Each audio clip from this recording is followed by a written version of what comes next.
Sur Dassault, je vais normaliser les résultats. Donc, je rappelle ici que le bootcamp est toujours ouvert pour le mois d'avril. D'accord. Et vous avez également le lien vers le school en description de la vidéo. Donc, ici, je fais simple. On a déjà passé ici, on en a parlé lors d'un live ici il y a très peu de temps. Donc, croissance des revenus. Vous connaissez la chanson, ça vient d'où? Est-ce que c'est durable, etc. Ensuite, croissance des revenus. Marge brute, est-ce qu'elles sont stables? On compare la marge brute avec les marges EBITDA, histoire ici de se faire un avis global ici. Vous avez à peu près quelque chose alentour des 10%. Plutôt stable. OK. Maintenant, du point de vue. Dette net sur EBITDA, est-ce que cette compagnie est endettée? On a quoi ici? On a presque du cash net. On a du cash net. OK? Ensuite, je peux regarder ici cash et cash équivalent. Cash and cash équivalent. Où est-ce que j'ai ça? Cash et cash équivalent. Total cash. Short-term investment également est pris en considération.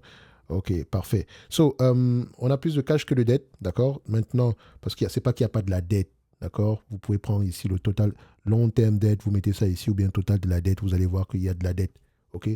Il y a de la dette. Donc, on peut faire ça, dette.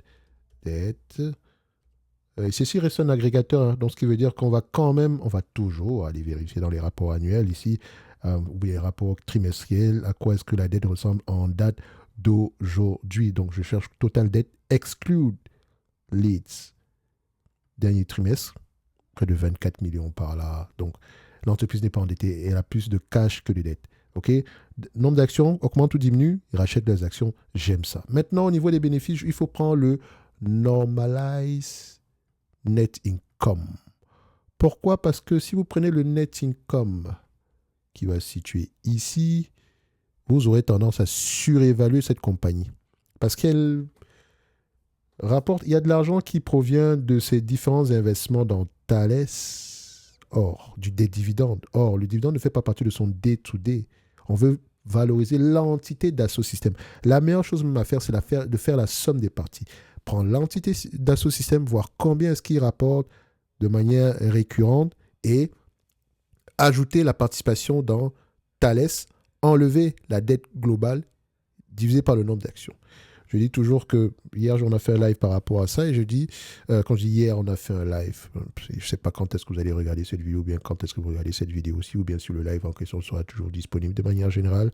Mais en tout cas, c'est celui-ci, celui qui parle ici des actions dans le secteur aérospatial et de la défense. OK, trompez-vous, on ne fait pas de top ici. Donc, j'ai essentiellement pris les actions dans le compartiment aérospatial et défense et j'ai posé des questions sur les différents prompts que vous allez retrouver ici à ce niveau. OK?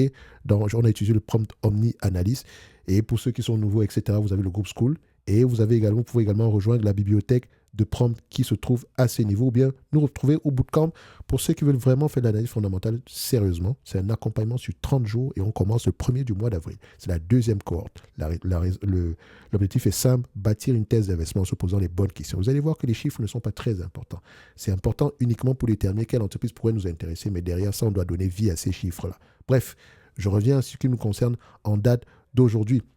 Alors, c'est quand on prend ici Dassault Systèmes, enfin Dassault Aviation, oui, quoique Dassault Systèmes également est sous-évalué, c'est comme ça qu'il faut voir les choses. OK? Et donc, ce qui va se passer, c'est que, rappelez-vous, j'ai fait une vidéo il y a très longtemps.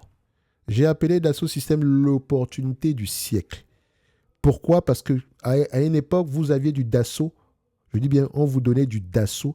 Enfin, la valorisation de Dassault prenait uniquement en considération sa valorisation dans Thales, ses participations dans Thales. Donc, si vous enlevez la participation, si on prend la participation dans Thales, on l'enlève littéralement, le reste était à zéro. Le programme Falcon, le segment défense également, c'était zéro. Donc, vous l'obtenez pour zéro. C'était à 126 euros l'action. 126 euros l'action. Nous sommes à combien aujourd'hui? C'est surprenant? Non, ça ne surprend pas. Les éléments fondamentaux étaient présents, visibles, déjà à cette période-là. Vous faisiez quoi? L'analyse fondamentale n'est pas dure. Le plus difficile, c'est de tenir, c'est de poser les bonnes questions. Ne me croyez pas sur parole, testez vous-même et vous allez vous rendre compte que c'est le cas. Et si vous vous rendez compte que c'est le cas, revenez nous rejoindre dans le bootcamp.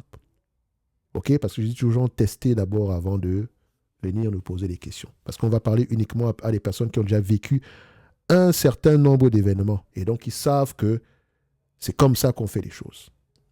OK? So maintenant, en termes de valorisation, ça ne veut pas dire que vous n'allez pas faire d'erreur. Hein. Faut faites attention. Ça ne veut pas dire qu'on vous promet un quelconque rendement. Hein. Faites attention. Moi, je ne sais même pas comment vous faites ça. Je ne promets rien à qui que ce soit. La seule promesse que je vous fais, c'est que vous serez capable de bâtir vous-même vos thèses d'investissement.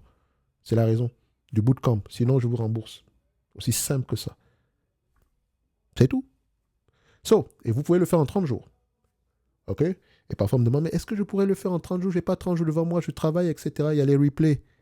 Donc, vous pouvez poser des questions en amont. Bref, il y a le lien directement là. Il est dans le school. Cliquez dessus. J'ai fait une vidéo pour expliquer les choses rapidement ici. Bon, quand je dis une vidéo, moi, j'ai l'habitude de bavarder beaucoup dans mes vidéos. Mais voilà. Si vous avez des questions, réservez un appel, etc. Maintenant, en termes de valorisation, comme je l'ai dit, nous sommes à 630 millions. Alors, la question est de savoir, est-ce que cette compagnie est capable de continuer à rapporter ce même niveau de bénéfices dans les années à venir?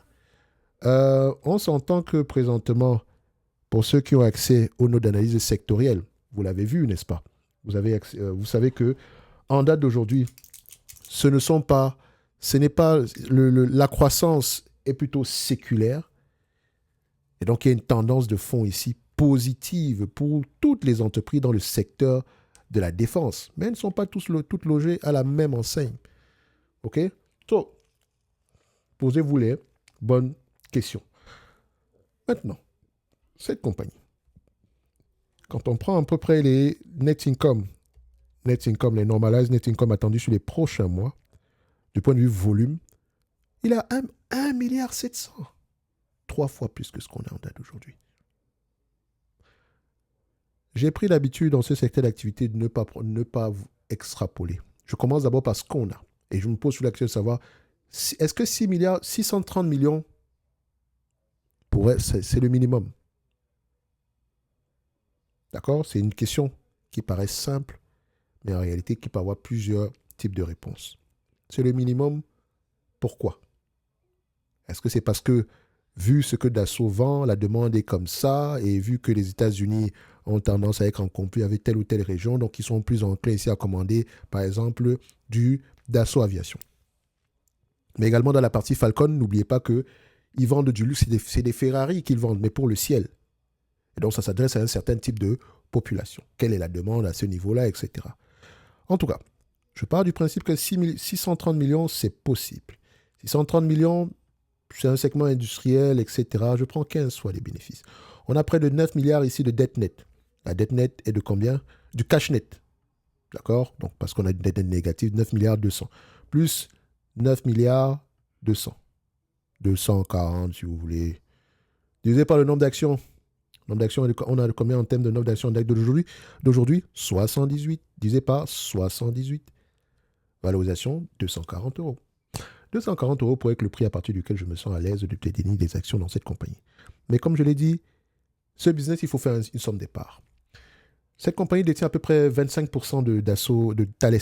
25. À peu près, ça peut être 26 ou quelque chose comme ça, peut-être plus élevé que ça, mais on n'est pas si loin. Si vous avez découvert qu'on est plus loin, que je me suis trompé, ajustez en conséquence. Je ne vais pas aller vérifier ça ici. OK? Même si je pourrais le faire. Ça veut dire quoi? Dans le 52 milliards 115, vous avez 25% qui appartiennent à Dassault Aviation. Ça fait 13 milliards. Revenons en arrière. En Dassault Aviation, si on enlève 13 milliards de la capitalisation boursière, il reste combien? Si on enlève ce 13 milliards de la capitalisation boursière, il reste combien? Donc j'enlève la capitalisation boursière à peu près de 27 milliards. OK. Il reste 14 milliards. Donc vous achetez le reste du business ici à 14 milliards. Donc on vous demande ici de payer aux alentours de 630 millions, quelque chose qui... Voilà, on me demande de payer 14 milliards, quelque chose qui rapporte à peu près 630 millions par an. On ne va pas exagérer au niveau du deal. OK? Donc on se dira que c'est grosso modo, ça coïncide à peu près avec la valorisation actuelle. Mais il faut mentionner une chose. Si on la prend à 20 fois les bénéfices, bien sûr.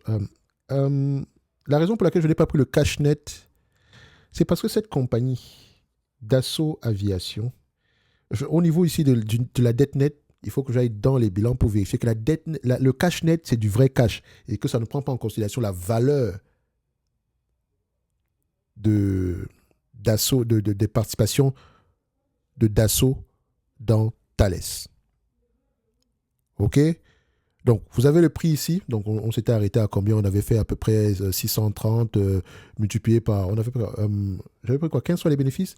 Voilà, 15 fois les bénéfices. Et vous pouvez prendre 20 fois les bénéfices. Hein. Ça dépend de vous. Si vous pensez que cette compagnie peut se négocier à ce niveau de multiples-là, grand bien vous fasse. OK? Si on dézoome un tout petit peu ici, net margin, c'est aux alentours de 17 fois. Donc pourquoi pas 20 fois? Pourquoi on va prendre 20 fois les bénéfices? C'est un business. Divisé par 1,5 multiplié par 20. Ah non, non, non. 630 multiplié par 20 plus 9 milliards et des patates. Ça donne combien encore ici? Net.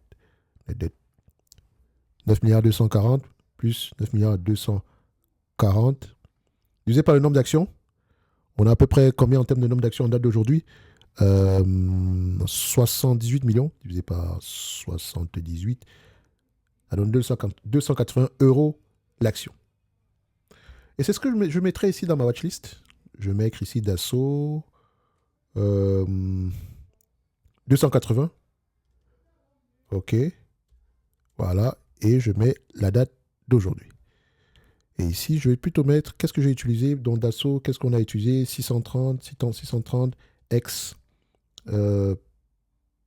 P X20 630 de net income, net inc multiplié par non, X20 qui correspond ici au PER moyen plus dette, enfin plus cash net, bien plus dette nette de manière générale, enfin plus cash net, je me comprends, cash net. Bref, c'est ce qui me donne la valorisation actuelle. Je valide ça, comme ça la prochaine fois je saurai à peu près ce que j'ai utilisé, etc. Donc ça sera plus facile pour moi ici, ok, que d'aller regarder les anciennes vidéos, machin truc. En tout cas, ça reste une entreprise intéressante. Le prix actuel, un peu élevé, on va le dire comme ça. Ok, mais n'oubliez pas, si la demande continue dans ce sens, on est très bien positionné. Survalorisé de combien? Quand on dit survalorisé, avec des pincettes, parce que la survalorisation, la décision finale viendra uniquement de la compréhension du business model. On a un 20% de différence entre les deux. OK? Donc, pourquoi pas? OK? Pourquoi pas? Parce que celui qui décide d'acheter cette compagnie au prix actuel, c'est parce qu'il compte sur la croissance. Il ne faut pas que cette croissance soit ponctuelle, il faut qu'elle soit durable. On va commander tel niveau de Rafale en moyenne sur les années à venir, ou bien on va commander tel niveau ici de Falcon sur les années à venir, ça peut rapporter ceci, etc. À vous de voir si ça vous intéresse. En tout cas, vous avez eu l'opportunité d'acheter cette compagnie à un prix extrêmement bas par le passé. Je dis bien extrêmement bas. Si on prend le price tangible book value, je vais voir si on a eu à peu près un prix pareil. Waouh, vous vous rendez compte qu'il y a des gens, on vous a proposé cette compagnie à près de 1,2 fois le book, 1,3 fois le book value et un book value qui est en croissance en moyenne. Si on dézoome un tout petit peu, admettons que le book, on l'évalue par rapport au tangible book value, ce que je ne vous conseille pas de faire, c'est 2 fois. Donc on tombe aux alentours de 160. Sur les 20 dernières années, c'est 2,1. Sur les 10 dernières années, c'est 2,5. Je n'aime pas utiliser la valorisation à 2 points, machin, truc, mais voilà. Si vous voulez utiliser le plan, pourquoi pas? Tu as fait 210. Donc on tombe toujours vers ces eaux-là. 280, 210. On ne veut pas avoir précisément raison, on va avoir le moins de tort possible. Donc on va acheter à peu près le business ici à un prix qui nous permet ici de maximiser nos rendements sur coût d'acquisition. Et laissez-moi vous dire une chose. C'est vous qui choisissez le prix idéal. Et le prix idéal, c'est celui qui vous permet de maximiser vos rendements sur coût d'acquisition. Parce que vous ne savez pas ce que le marché va payer demain.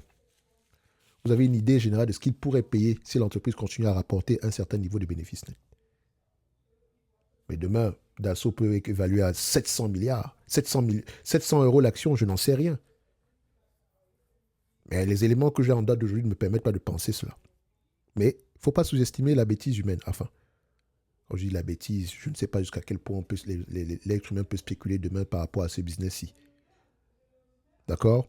Si je dis aujourd'hui que ça paraît surévalué, je le fais en sachant que je n'ai pas pris en considération l'opportunité de croissance future. Je me base à peu près sur les attentes des analystes.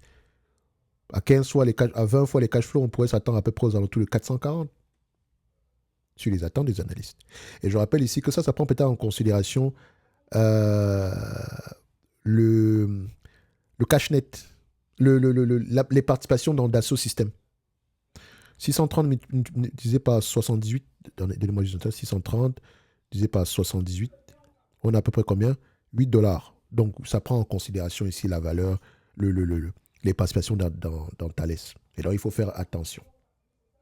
OK?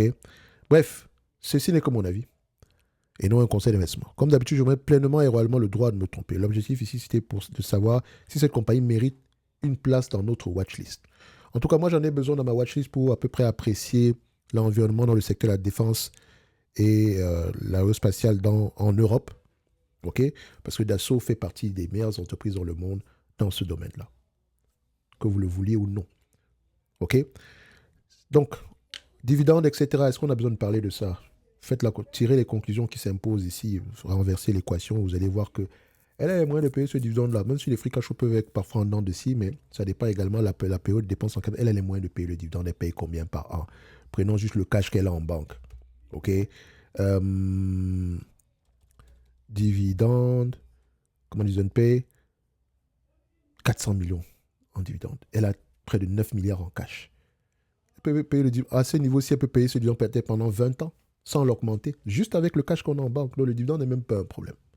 L'augmentation n'est même pas un problème. OK? Bref, on se donne rendez-vous sur les prochaines vidéos. Je me réserve pleinement le droit de me tromper. Et n'oubliez pas le lien vers le school est en description de la vidéo. Dans le school, pour ceux qui veulent aller plus loin, vous avez le bootcamp.